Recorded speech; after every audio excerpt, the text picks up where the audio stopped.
kerja, usaha kerja, usaha cinta itu bukan benda yang sama. Kenapa usaha untuk dapat cinta? Padahal cinta itu bukan benda yang boleh diusahakan. Seharusnya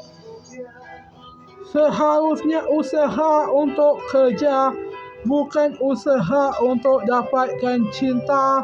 Cinta yang tak bermakna, yang tidak ada apa-apa lagi. Usaha kerja harusnya usaha untuk cari uang untuk beli rumah, malah kau usaha untuk dapat cinta wanita yang tidak jelas.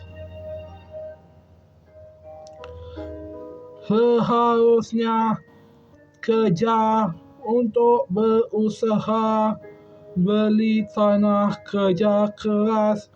Itulah usaha yang betul.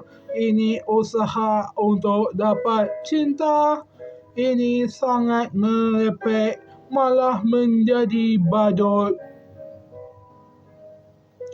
Begitulah nasib orang yang jatuh cinta, malah usaha untuk dapatkan, malah menjadi badut sahaja. Memang pantas kena itu.